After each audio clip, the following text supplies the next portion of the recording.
राजेश के शरीर से जब लैलावती का शरीर टकराया तो राजेश ने अपने आप को स्वर्ग में महसूस किया।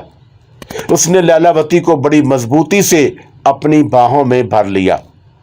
लैलावती ने राजेश को 3 बोसे दिए तो राजेश बिल्कुल पागल हो गया।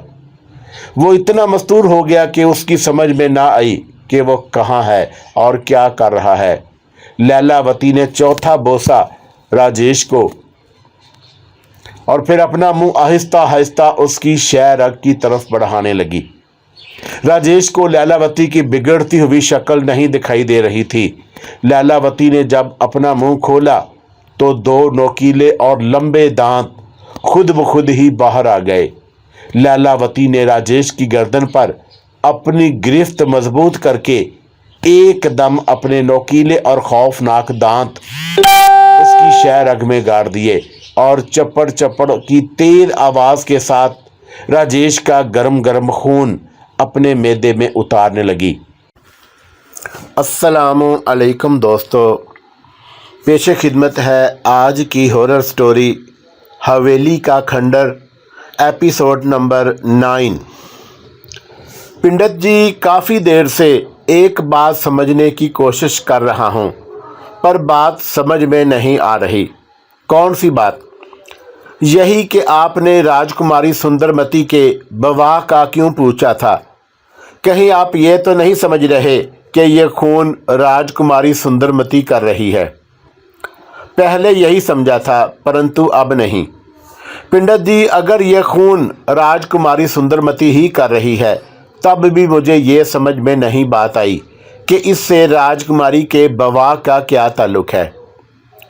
अरे मूर्ख, ज़्यादा मत सोच, अपने छोटे से भेजे पर इतना ज़्यादा जोर मत डाल, ये बातें तेरी समझ में नहीं आने वाली। पिंडत जी, फिर भी कुछ तो बताएं। गनोनत, एक क्या तुझे वाकई समझ में नहीं आया फिर हमारे मुंह से ही सुनना चाहता है? पिंडत जी, मुझे मेरी माता की सौगंध, जो कुछ मुझे समझ में आया हो। मूर्ख, तूने ये तो देखा ही है कि हम बार बार हवा में कुछ सूंघ रहे थे। हाँ पिंडत जी, ये तो मैंने देखा है। हमें उस जगह हवा में किसी नारी के शरीर की बू आ रही थी। नहीं पिंडत जी, बू, और वो भी किसी नारी के शरीर की। तो क्या हम झूठ बोल रहे हैं? पिंडत कालिदास ने गुस्से से कहा। पिंडत जी, मेरा ये मतलब नहीं था। मैंने तो इसलिए कहा था कि आप नारी के शरीर की बू कैसे सूंघ लेते हैं।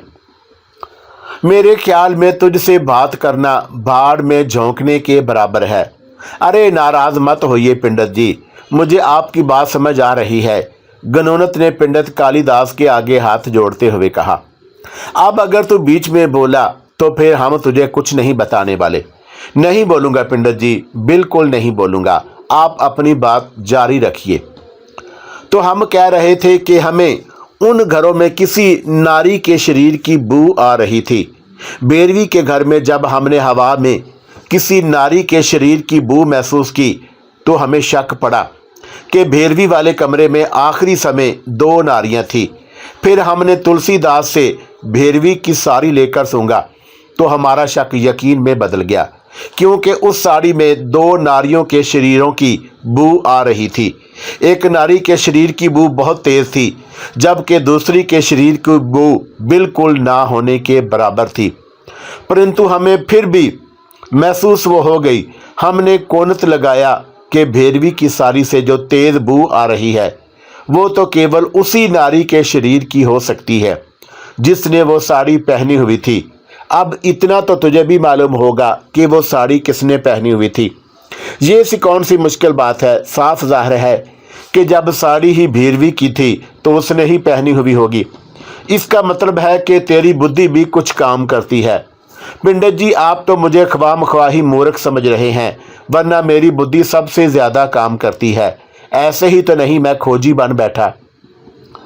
एक तो मैं तेरी इस फजूल की टैं टैं से बहुत तंग हूँ। गलती होगी पिंडत जी, क्षमा कर दो। तेज बू तो हो गई भेरवी के शरीर की। फिर हमने सोचा कि ये दूसरी बू जिस नारी के शरीर की है वो कौन थी। हमारे मन ने कहा कि हो ना हो ये दूसरी नारी ही गुप्त खूनी पोशीदा कातिल है। पर एक बात हमें बिल्कुल समझ में ना आई। वो क्या पंडित जी? वो ये कि इन दो नारियों में से एक चड्डू थी। नहीं पंडित जी, भगवान की सौगंध, आप हैरान पर हैरान किए जा रहे हैं। गनोनत ने चलते चलते एकदम ही उछल कर कहा। पंडित कालिदास ने आंखें निकालकर उसे देखा तो वो खसियाना सा होकर अपने कानों को हाथ लगाने लगा। अपनी चोंच बंद ही रखना, पंडित कालिदास ने खा जाने वाली नजरों से कहा। पंडित जी मैं क्या करूं, आप बातें ही इतनी अचंभे की कर रहे हैं, मैं ना चाहते हुए भी बीच में बोलने पर मजबूर हो जाता हूं। अच्छा आप बिल्कुल नहीं बोलूंगा, आप अपनी बात जारी रखिए। हमें यह तो मालूम हो गया कि भेरवी या कमरे में मौजूद दूसरी नारी में से एक चड्डू थी, पर हमारी विद्या ने हमें यह ना बताया कि वो कौन सी नारी चड्डू थी और कौन सी पात्रता यानी पाकदामन। फिर जब हमने मुरलीधर के घर जाकर गंगाधर की चारपाई देखी तो हमें चारपाई और उस कमरे में से फिर एक नारी के शरीर की बू आई। ये उसी नारी के शरीर की बू थी जो भेरवी की साड़ी से बिल्कुल ना होने के बराबर आ रही थी, यानी जिस नारी को हमारे मन ने गुप्त खूनी मान लिया था। गंगाधर के कमरे में से उस नारी के शरीर की बू काफी तेज थी। हमें शक हुआ कि कहीं गंगाधर के घर की ही किसी औरत ने भेरवी को मारकर गंगाधर को भी ना मार डाला हो। तुम्हें तो मालूम है कि खोज के दौरान मिनश के ज़हन में कैसी कैसी अनोखी बातें आती हैं, उसे हर लम्हे एक नई बात सूझती है।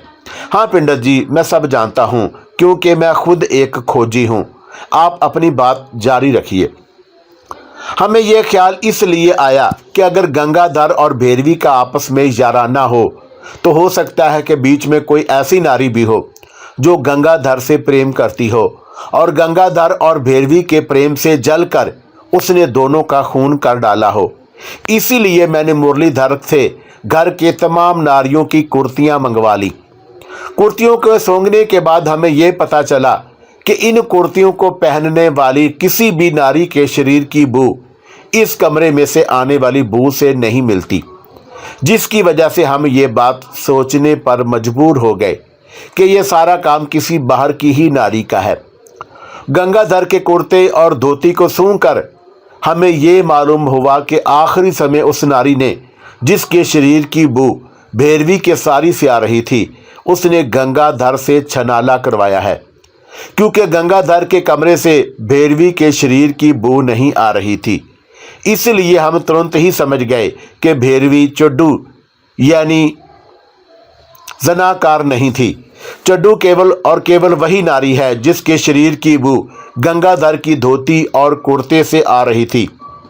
जब हम गंगाधर के घर से बाहर निकले तो उस वक्त हमें सिर्फ इतनी ही जानकारी हो सकी थी कि एक नारी ने 2 वध किए हैं और उस नारी को छनाला करवाने की लत भी है। अब हमने छनाल को ढूंढना था और छनाल पूरे रायसिंह नगर में या उससे बाहर कहीं भी और कोई भी हो सकती थी। उसके बाद जब हम उस घर की छत पर गए जहां अग्नि आकर गिरी थी, हमने बहुत कोशिश की कि हमें वहां से किसी मनुष्य के शरीर की बू आ जाए, परंतु हम अपनी उस कोशिश में सफल ना हो सके और वहां से हम उस गलियारे में चले गए जहां 4 आदमियों पर अग्नि गिरी, परंतु वहां भी हमें नाकामी हुई। जब हम कामनी के घर पहुंचे तो हमें उस छनाल के शरीर की इतनी तेज बू आई कि हमारी नज़र खुद ब खुद ही सेहन की मिट्टी पर पड़े हुए खून की तरफ उठ गई। जब हमने उसको सूंघा तो फिर हमें किसी किस्म का कोई शक ना रहा कि खूनी एक नारी ही है। हम उस नारी के शरीर की बू सूंघते सूंघते तुम्हारे सामने ही एक कमरे में घुस गए। उस कमरे में से बहुत तेज बू आ रही थी। अगरचे बू पूरे कमरे में से आ रही थी, लेकिन हम उस चारपाई की तरफ बढ़े जिससे हमें ज्यादा बू आ रही थी। चारपाई पड़े हुए बिस्तर को देखकर हमें यह जानने में जरा भी देर ना लगी कि खूनी इस बिस्तर पर लेटी रही है। हमें वहां से ये बाल, पंडित कालिदास ने अपनी उंगली पर लिपटे हुए बाल की तरफ इशारा करके कहा, ये मिला। ये बाल भी उसी खूनी का है जिसने भेरवी और गंगाधर को मारा था, क्योंकि इस बाल से खूनी की शरीर की बू आ रही है।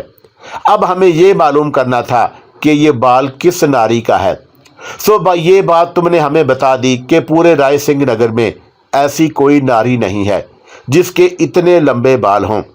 इस तरह ये बाल हमारे पास खूनी के खिलाफ सबूत बन गया। वो कैसे पंडित जी? अरे मूर्ख, इतना लंबा बाल खुद ब खुद तो नहीं आया होगा ना। जाहिर सी बात है कि खूनी कामनी के घर आई है, तभी तो ये बाल भी वहां पहुंचा है। पर पंडित जी, बाल तो किसी और के कपड़ों के साथ चिमड़ कर भी वहां पहुंच सकता है। तेरे कहने का मतलब है कि इतना लंबा बाल किसी और के कपड़ों के साथ चिमड़ कर कामनी के घर गया और फिर एक सरहाने के साथ भी जा चिमटा। जी पंडित जी, मेरे कहने का यही मतलब है। गुणोन्नत, तू ये केवल भूल गया है कि मैंने इस बाल वाली नारी के शरीर की बू 3 घरों में सूंघी है, तो तब जाकर इसे गुप्त खूनी कहा है। पंडित जी, आपकी इस बात में बहुत दम है, परंतु ये सूंघने वाली बात किसी को कम ही समझ में आएगी। अरे मूर्ख, हमें क्या पड़ी है जो किसी को समझाते फिरें। जिसने हमारी बात समझनी हुई तो वो वैसे ही समझ लेगा, और जिसने ना समझनी हुई तो वो हमारी बला से। पंडित जी, आप बिल्कुल ठीक कह रहे हैं। अरे हम तो सदा से ही ठीक कहते आ रहे हैं, पर कोई समझे तो तब ना। पंडित जी, वैसे आज हमारी राजकुमारी सुंदरमती मरते मरते बची है। वो कैसे? अगर उसके बाल कोलवों तक होते तो फिर आप उसका पीछा छोड़ने वाले नहीं थे। अरे हुआ ना तू मूर्ख का मूर्ख, हम क्यों तुम्हारी राजकुमारी के पीछे पड़ जाते? हमें तो एक पल में दूध का दूध और पानी का पानी कर देते। वो कैसे पंडित जी? अरे उसके शरीर की बू सूंघ कर। अरे हाँ पंडित जी, ये तो मैं भूल ही गया, और यही तेरी सबसे बड़ी कमजोरी है, वरना तू भी बड़ा बुद्धिमान है। सच पंडित जी, गुणोन्नत ने खुश होते हुए कहा। बिल्कुल सच। अब हमें मजीद कितनी दूर जाना है? बस पंडित जी, ये सामने शमशान घाट है और इससे थोड़ा आगे बुरा नदी शुरू हो जाती है। पंडित जी, क्या आपने शमशान घाट में भी जाकर कुछ सूंगा सांगी करनी है? नहीं, अब हम पहले नदी के पाट और खंडर को देखेंगे और उसके बाद शमशान घाट को देखेंगे। ठीक है पंडित जी, तब तक आप मुझे एक और बात बता दें। पूछ ले यार, वो भी पूछ ले। पंडित जी, ये नारी जो खून करती है, क्या ये मर्दों से छनाला करवाते करवाते उनका खून करती है, या छनमाला करवाने के बाद खून करती है? इसके बारे में हम कुछ नहीं कह सकते, क्योंकि हमारी विद्या हमें इसके बारे में बिल्कुल कुछ नहीं बताती। पंडित जी, आपकी विद्या ये भी नहीं बताती कि ये नारी खून करती क्यों है। अरे मूर्ख, जब हमें वो नारी ही नहीं मिली तो फिर हम किससे पूछें कि वो ये खून क्यों करती है? अब चुप क्यों लग गई तुझे? ऐसे ही पंडित जी, मैं ये सोच रहा था कि गुप्त नारी है बहुत ही बलवान और हृदय वाली। हाँ, इसके काम से तो ऐसे ही लगता है। पंडित जी, काम से तो पता लगता ही लगता है, पर उसके बाल से भी बहुत कुछ पता लग रहा है। इतना मोटा और लंबा बाल किसी साधारण नारी का नहीं हो सकता। तेरी इस बात में बहुत भोलपन है, क्योंकि तूने अभी नारियां देखी ही कहाँ हैं। लगता है पंडित जी, आप नारियों के बारे में काफ़ी कुछ जानते हैं। हाँ, काफ़ी कुछ, पर अपना ध्यान ज़रा सामने रख, क्योंकि नदी आ चुकी है। हाँ पंडित जी, मेरा ध्यान उधर ही है, परंतु हमें थोड़ा सा नीचे जाना है, क्योंकि नदी का पाट उस तरफ है। पाट से गुजर कर हम जोधपुर जाने वाले रास्ते पर पड़ जाएंगे। वही रास्ता खंडर को भी जाता है। अगर आप दिन को यहाँ आते हैं तो आपको वो खंडर यहाँ से नज़र आ जाता, परंतु अंधेरे की वजह से वो अभी नज़र नहीं आ रहा। खंडर भी नज़र आ जाएगा, हम उधर ही तो जा रहे हैं। बस एक मर्तबा ज़रा उस दरख्त को देख लें जिसके साथ करनील सिंह ने अपना घोड़ा बांधा था, फिर पीछे खलंडर ही तो रह जाएगा। अरे पंडित जी, आप शमशान घाट को केवल भूल रहे हैं। गुणोन्नत, वो तो बाद की बात है। वैसे भी शमशान घाट से कुछ खास नहीं मिलने वाला। वहां तो ना जाने कितने ही शरीरों की बू हवा में फैली हुई होगी। हाँ पंडित जी, इस बू को तो हर मनुष्य सूंघ सकता है। थोड़ी देर तक पंडित कालीदास और गुणोन्नत यूं ही चलते चलते बातें करते रहे। जब पूरा नदी का पाट नजदीक आ गया तो गुणोन्नत बोला, पंडित जी, पाट तो आपको नजर आ ही गया होगा। हाँ हाँ, हम देख रहे हैं। पंडित जी, पाट के सामने जो दरख्त नजर आ रहा है उसके साथ राजकुमार करनील सिंह ने अपना घोड़ा बांधा था। ये बात भी अभी हमें मालूम कर लेंगे। मालूम करने की क्या ज़रूरत है, मैंने खुद राजकुमार करनील सिंह के घोड़े के सुमों के निशानात वहाँ देखे हैं। अरे फिर भी हम अपनी तसल्ली तो करेंगे ना। हाँ हाँ पिंडत जी, वो आप ज़रूर करें, पर जो मैंने कहा है वो भी बिल्कुल सच कहा है। अरे हम जानते हैं कि तू झूठ नहीं बोलता। हम तो मिनिश को देखते ही उसकी नसों में दौड़ते हुए लहू की परख भी कर लेते हैं। तू तो फिर भी काफ़ी देर से हमारे ही साथ है। लीजिए पिंडत जी, ये रहा बूरा नदी का पाट और वो रहा दरख्त जिसके साथ राजकुमार करनील सिंह ने अपना घोड़ा बांधा था। पिंडत जी, आप यहाँ पर आपको ना ही तो घोड़े के सिमों के निशान मिलेंगे और ना ही राजकुमार करनील सिंह के लहू के धब्बे, क्योंकि हवा की वजह से वो सारे निशान मिट चुके होंगे।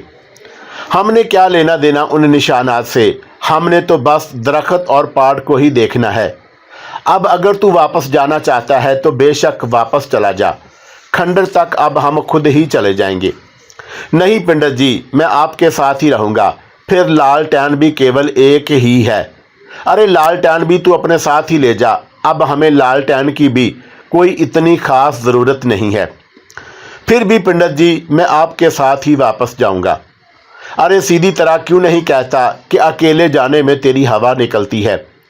आप कुछ भी समझ लें पिंडत जी, पर मैं आपके साथ ही वापस जाऊंगा। अरे ठीक है, मुंह मत बसोर, हम कौन सा तुझे ज़बरदस्ती वापस भेज रहे हैं। हमने तो केवल इसलिए कहा था कि कहीं तू खंडर में जाकर खौफ की वजह से पादना ही ना शुरू कर दे। पिंडत जी, अब मैं इतना भी चौंकेल नहीं हूँ। ठीक है, थोड़ी देर में ये भी मालूम हो जाएगा कि तू कितना बड़ा सूरमा है। ठीक है पिंडत जी, आप खुद देख लीजिएगा। बस तू ज़रा चुप कर, पहले मैं इस दरख्त को देख लूँ। ज़रूर देखिए पिंडत जी, ज़रूर देखिए, आखिर हम यहाँ आए किस कारण हैं। पंडित कालिदास ने आगे बढ़कर दरख्त के तने के साथ हाथ रखकर लंबे सांस लिए और फिर उसने अपने हाथ को सूंघा जो कि उस तने के साथ रखा था। चंद लम्हे कुछ सूंघने के बाद उसने दरख्त के इर्द गिर्द एक गोल चक्कर लगाकर नदी के पाड़ की तरफ बढ़ना शुरू कर दिया। जब वो चलता हुआ ऐन नदी के पाड़ के दरमियान में पहुंचा तो वो पाड़ पर पंजों के बल बैठ गया और गौर से पाड़ को देखने लगा। उसने एक दो जगह पर अपना हाथ फेर कर सूंघा और खड़ा होकर नदी की दूसरी तरफ वाले रास्ते जो कि जोधपुर की तरफ जाता था उसको देखने लगा। थोड़ी देर तक पंडित कालिदास उस रास्ते को भी देखता रहा और साथ साथ कुछ सोचता भी रहा और फिर बोला, गनुनत, क्या यही रास्ता जोधपुर को जाता है? जी पंडित जी, यही वो रास्ता है जो जोधपुर और खंडर दोनों को जाता है। अच्छा, तो फिर चल रहा है मेरे साथ? क्यों नहीं पंडित जी, मैं तो आपके साथ साथ ही रहूँगा।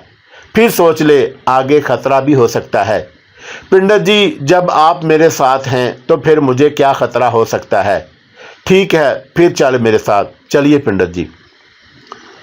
थोड़ी देर तक वो दोनों खामोश चलते रहे, लेकिन फिर गनोनत बोला, पंडित जी, अगर आप उस दिन यहाँ होते जब मैं और राजकुमार जगजीत सिंह यहाँ आए थे तो आप अपनी आंखों से खून के धब्बे हवेली के खंडर की तरफ जाते देखते, पर अफसोस आप यहाँ नहीं थे। हम आप भी बहुत कुछ देख रहे हैं पर तू नहीं समझेगा। पंडित जी, आप क्या देख रहे हैं? बता देंगे तुझे भी, सब कुछ बता देंगे, परंतु थोड़ा धीरज रख। आप कहते हैं तो धीरज कर लेता हूँ, पर मेरा मन यही चाह रहा है कि आप मुझे कुछ ना कुछ बताते रहें। अरे ये क्यों नहीं कहता कि तेरी टैं टैं के जवाब में हम भी टैं टैं करते रहें। पंडित जी, एक तो आप रूठते बहुत जल्दी हैं, तू भी तो अपने मुंह को लगाम नहीं देता।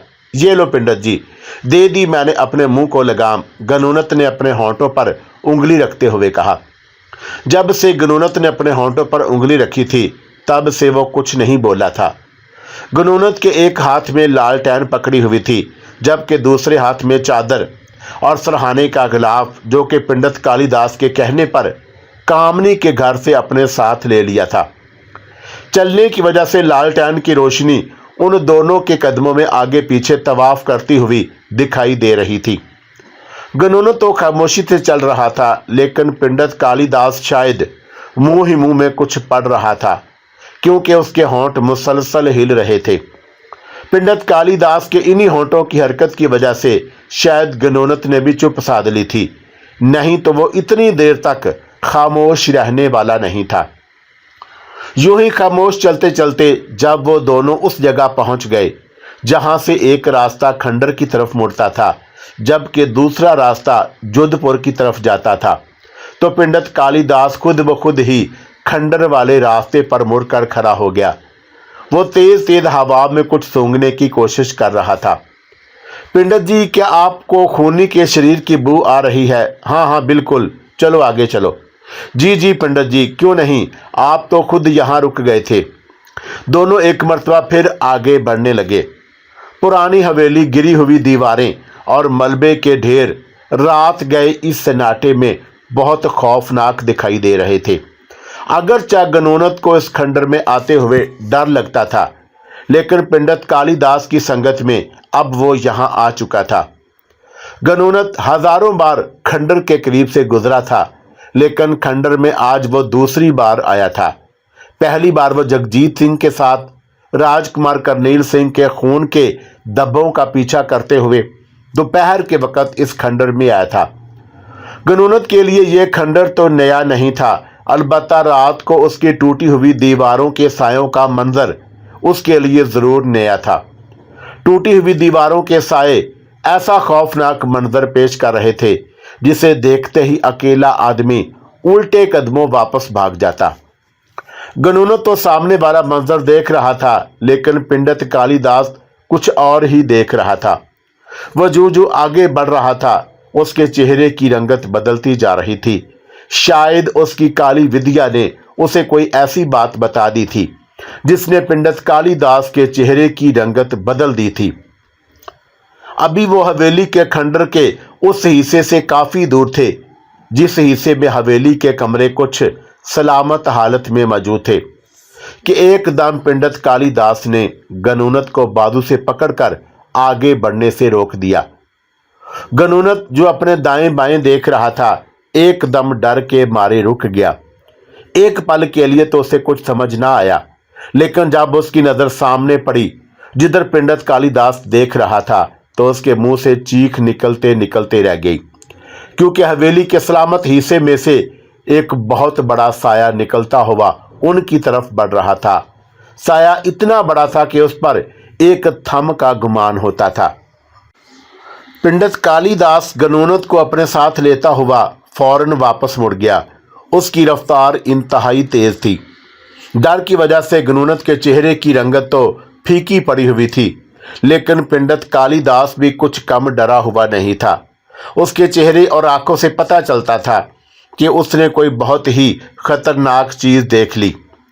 पंडित कालिदास के डरने की वजह से ही गनोनत भी बहुत डर गया था, क्योंकि वो तो पंडित कालिदास पर आसरा करके इतनी रात को उस खौफनाक जगह पर आया था, वरना तो उसने तो दोपहर के वक्त राजकुमार रंजीत सिंह के साथ खंडर के अंदरूनी कमरों में जाने से इनकार कर दिया था। जब पंडित कालिदास ही घबरा गया था, तो गनोनत का घबरा जाना एक लाजमी अमर था। पंडित कालिदास जब बुरा नदी के पास पहाड़ के पास पहुंच गया, तो तब उसके चेहरे की रंगत कुछ ठीक हुई। उसने नदी के पानी चुल्लू में लेकर मुंह ही मुंह में कुछ पड़कर उस पानी पर फूंक मारी और उस पानी से नदी के पहाड़ की तरफ, जहां से रास्ता था जोधपुर को जाता था, एक सीधी लकीर बना दी।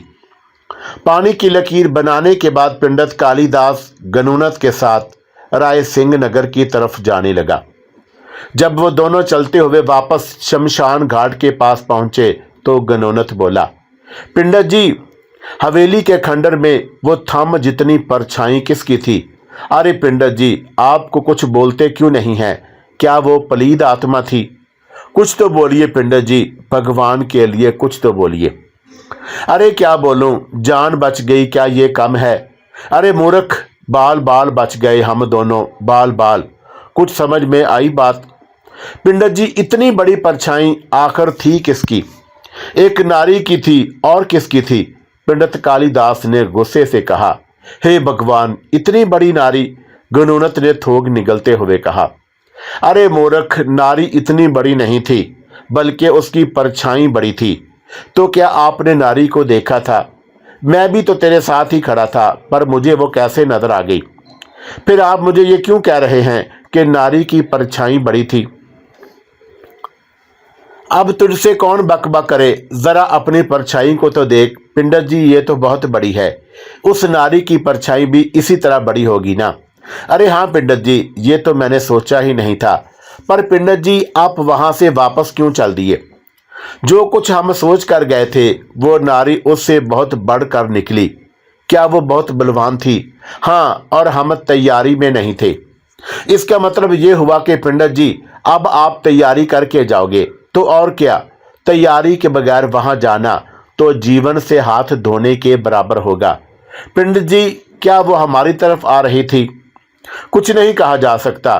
पिंडर जी, पहाड़ की दूसरी तरफ आपने जल से जो रेखा सी खींची थी, वो क्या थी? वो रेखा हमने अपनी रक्षा के लिए खींची थी। रक्षा के लिए? पर वो कैसे? जब तक जल की वो रेखा सूख नहीं जाएगी, तब तक वो नारी नदी के इस पार नहीं आ सकती। पिंडर जी, ये जरूरी तो नहीं कि वो पहाड़ पर से ही गुजर कर इस तरफ आए। वो तो नदी में से गुजर कर भी इस तरफ आ सकती है। मैंने पहाड़ का नहीं कहा, बल्कि पूरी नदी का कहा है। पिंडर जी, इसका मतलब ये हुआ कि जब तक रेखा वाला जल सूख नहीं जाता, ये पूरी बूरा नदी उस नारी के लिए हद बन गई है।